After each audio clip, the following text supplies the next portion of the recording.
l'invité du jour est Raphaël Delpar. Il est cinéaste et romancier et nous présente son ouvrage Le combat des pères aux éditions du Rocher.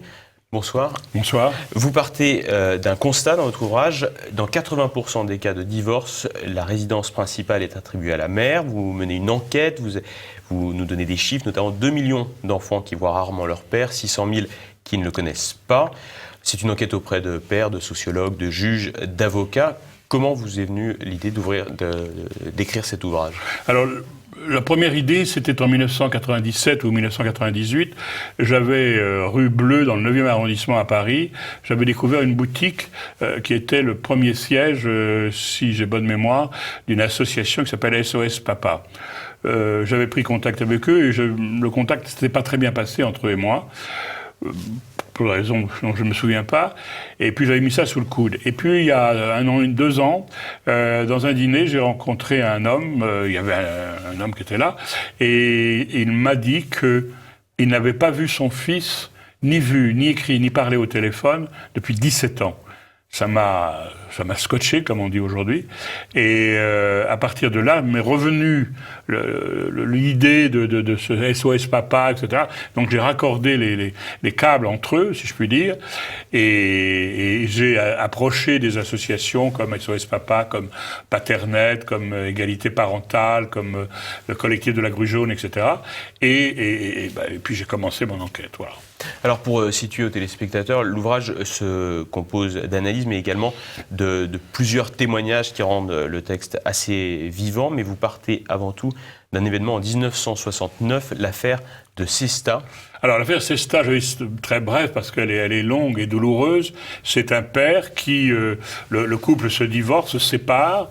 C'est pas qu'il divorce, pardon, il se sépare et il se trouve que la mère veut avoir la garde principale des enfants. Là, on appelait ça encore la garde principale à l'époque. Et le père, lui, n'est pas d'accord. Enfin, il y a tout un imbroglio assez complexe entre cet homme et cette femme et cet homme. Et ça va au point qu'il va s'enfermer avec ses enfants et il va les tuer les uns après les autres. Et lui-même, il va se suicider.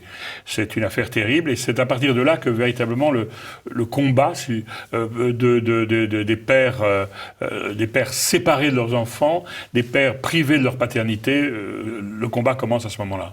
Alors vous évoquez également un autre facteur dans votre ouvrage, vous tirez ces données notamment du CNRS, vous dites que la séparation est un facteur d'appauvrissement.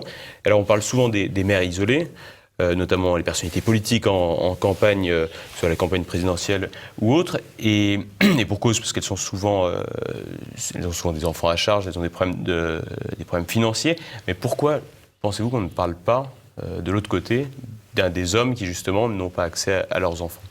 Alors, c'est tout le cœur de l'enquête, c'est tout le cœur du problème, un problème d'une gravité abyssale, c'est que à la fois la justice, les juges, l'état d'esprit qui règne autour de tout cela estiment que finalement le père, alors je vais être prudent sur le terme, est une sorte d'accessoire. C'est un personnage qui passe.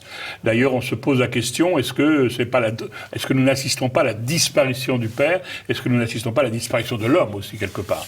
Donc là, c'est véritablement la justice donne tout à la mère, donne tout à la mère, à l'épouse et à la mère, parce que biologiquement, c'est la femme qui porte l'enfant, c'est la femme qui le met au monde, donc elle a une priorité biologique, dans l'esprit des juges, s'entend, elle a une priorité biologique sur le père. Donc le père est un peu évincé. Et Evelyne Sulero, qui a été la créatrice du planning familial, vous vous en souvenez probablement, a écrit dans un livre remarquable, d'ailleurs sur le père, sur la séparation des couples, quand le père est éjecté, quoi qu'il fasse, il est maudit en quelque sorte, et il doit payer. Il doit payer. C'est-à-dire, derrière les mots de Evelyne Sulero, il doit payer, ça veut dire qu'il doit souffrir. Alors, vous avez des mots assez durs envers le système judiciaire dans un chapitre qui s'appelle le passage justement devant le juge, avec des histoires un peu terrifiantes. Et alors, comment vous expliquez le fait que le système judiciaire soit complètement passé du côté de la femme? Parce que, d'abord, il y a un problème d'enseignement. C'est-à-dire que le juge aux affaires familiales, ce n'est pas une spécialité. C'est un passage pour un magistrat. Donc déjà, il n'est pas formé. Il n'est pas formé sur le plan du droit à la famille, il n'est pas formé sur le plan psychologique, il n'est pas formé sur le plan pédagogique, il n'a pas de contact réel avec les pédopsychiatres, etc. Donc déjà, c'est un manque. Et puis, il y a le temps. Il y a un manque d'argent, ce qui fait qu'il est obligé d'étudier les dossiers à toute vitesse. Il passe 5 minutes par dossier. Hein. Il ne peut pas passer plus. Donc, à la fois je reprends mon expression de décision biologique, à la fois il y a le chorus de la société qui lui souffle à l'oreille que malgré tout, la mère, la femme, etc., enfin, sans qu'il y ait une agression féministe, mais en tous les cas, ça compte dans la balance, ça pèse dans la balance, et donc, il préfère... il n'écoute pas le père et il écoute la mère. Voilà, si on veut simplifier. Alors, au cours de votre enquête, vous avez été confronté, en tout cas, vous avez rencontré plusieurs personnels associatifs, notamment de cette association dont vous parliez à l'instant, SOS Papa. Alors, quel est le rôle d'une association comme ça ? Alors, ces associations, SOS Papa et toutes les associations du même genre, le rôle est le suivant. Ils sont là pour aider le père qui ne sait plus quoi faire, qui ne sait pas quoi faire. Surtout au moment où le père reçoit la lettre de l'avocat de la femme. Chercher un avocat, comment s'y prendre, etc. Nous n'assistons pas là à des gens qui vivent dans un milieu, qui ont l'habitude de rencontrer des avocats. C'est un milieu de gens simples, hein, d'hommes et de femmes de tous les jours. Et donc, ces associations réunissent, il y a ce qu'on appelle des réunions de pères. Alors, selon les associations, c'est le mercredi ou le jeudi, enfin, peu importe. Et là, chaque père va raconter son histoire. Il y a un délégué qui est là, qui fait un peu le manager qui conseille. En fait, c'est un lieu de conseil. Souvent, il y a un avocat, homme ou femme, qui est là, qui ne donne pas, il ne prend pas un dossier, hein, il est là simplement pour orienter le père en difficulté, le père qui ne sait pas comment s'y prendre. Ensuite, mais l'association n'est pas là pour payer l'avocat. Si le père en question veut travailler avec l'avocat qui était là ce jour-là, c'est leur problème à eux. Donc les associations sont là à la fois pour réconforter la prise de parole. C'est très important que ces hommes entre eux, qui sont, vous savez, l'ego des hommes, parler de leur souffrance, parler de cette souffrance, c'est pas les hommes ont des difficultés de parler d'eux-mêmes sur ce plan-là, en tous les cas. Donc, moi, j'ai vu des hommes bâtis comme des bûcherons s'écrouler en larmes, pleurer, mais à chaudes larmes de leur situation, de ne pas pouvoir voir leurs enfants. Et donc, ces associations, pour revenir à votre question, sont là pour les aider, pour les orienter, pour les soutenir, et c'est déjà très important. Alors, vous évoquez aussi, dans un autre chapitre, des cas assez extrêmes. Vous parlez notamment de calomnie, mais aussi de l'aliénation parentale. Qu'est-ce que c'est ? Ah, ça, c'est un dossier terrible. C'est l'autre dossier terrible du sujet. L'aliénation parentale, c'est un mot qui a été inventé par un psychologue, je crois, américain. En fait, c'est le pervers narcissique. C'est-à-dire que quand le couple se sépare, il y a un moment donné, pour des raisons qui leur sont propres, mais qui sont parfois dans leur inconscient, enfin dans leur être, il n'y a pas de mots, enfin moi, en tous les cas je ne les ai pas, et ils se livrent une guerre terrible. Parfois d'ailleurs, cette guerre sous-tend ou sous-entend qu'ils s'aiment toujours. C'est ça qui est terrible. Ils sont séparés, il y a eu les avocats, les tribunaux, etc. Mais en fond, l'un ou l'autre s'aperçoit, ou les deux, mais ils ne peuvent plus faire le pas pour revivre ensemble, étant donné. Et donc là, ils se livrent des guerres terribles, c'est-à-dire qu'on va accuser le père, par exemple, parce qu'il aura peut-être donné une petite claque sur les fesses de son fils quand il aura la résidence chez lui, parce que le petit garçon ou la petite fille aura fait une petite bêtise ou je sais pas quoi. Eh bien, la mère va estimer, aidée par les avocats, aidée par le juge, que c'est de la violence. Et là, on va faire des enquêtes, on va envoyer le père chez un psychologue, etc.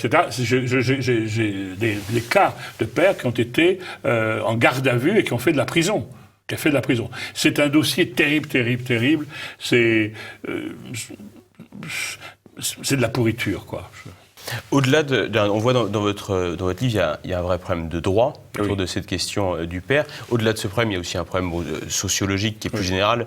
Est-ce que finalement, c'est pas la chute de la famille, de l'ordre social, qui a mené à cette problématique. Sûr. Non, mais tout à fait. Je veux dire, nous sommes dans un écroulement total de la morale, enfin d'une certaine morale. Alors quand on parle de ça, on a l'impression d'être une espèce de vieux schnock, etc., d'une certaine morale, et surtout cette destruction qui avance de plus en plus de la famille.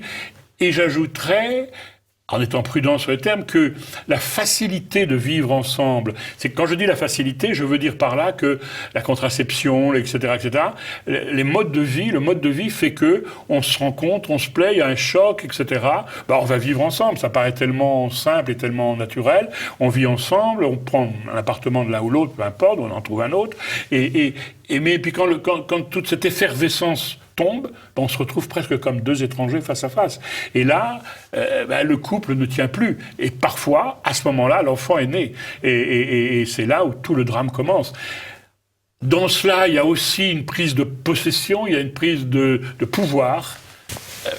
Je vais être prudent parce que je ne veux pas me faire attaquer, mais il y a aussi beaucoup de mères, beaucoup de femmes, à ce moment-là, veulent le pouvoir. Alors, elles ne l'expliquent pas, elles ne l'objectivent pas, mais elles veulent le pouvoir sur eux, sur l'enfant, par rapport au père, etc.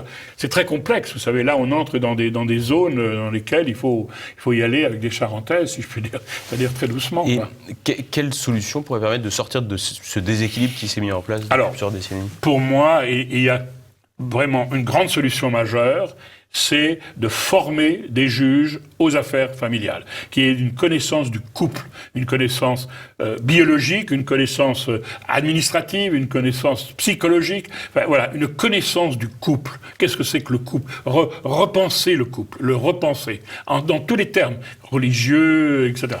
Et puis ensuite, il faut effectivement considérer que l'homme, le père, a les mêmes droits que la mère. C'est-à-dire, ce n'est pas parce que la mère, la femme, a porté l'enfant, qu'elle l'a mis au monde, qu'elle a plus de droits que le père. Un enfant, c'est un père, une mère, un père.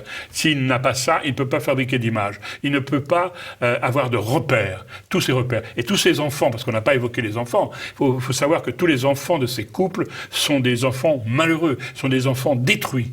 Et la société les détruit. Non seulement les couples, dans leur folie, en quelque sorte, détruisent leurs propres enfants, mais la société qui devrait être la gardienne, qui devrait être là pour les ceinturer, pour leur dire, attendez, vous êtes sur le mauvais chemin, la société ne fait pas son travail, et c'est un abandon, en quelque sorte. Donc il faut revenir aux fondamentaux, comme disait Politique, c'est-à-dire redire qu'est-ce que c'est que le couple, qu'est-ce que c'est que la famille. Sans la famille, on n'existe pas. Une question peut-être plus générale pour conclure. Vous êtes cinéaste, romancier, vous êtes désormais également enquêteur. Quels sont vos projets pour les mois, les années à venir ? Alors là, il faut avoir une émission qui va durer au moins une semaine. Un seul projet alors, ou deux ? Je dois dire que le projet que j'aimerais faire après celui-là, qui est la suite, en quelque sorte, ce sont les grands-parents. Car je me suis aperçu à la fin de mon enquête que les grands-parents, il y a des grands-parents, beaucoup de grands-parents qui sont privés de leurs petits-enfants sur le plan de la loi, sur le plan du tribunal. Et je vais d'ailleurs le 3 mars à Nantes participer à une marche blanche qui est organisée par un collectif de grands-parents privés de leurs petits-enfants. Donc le prochain, je l'espère que mon éditeur me suivra, ce sont les grands-parents. Merci Monsieur Delpard, je répète, c'est Le combat des pères aux éditions du Rocher.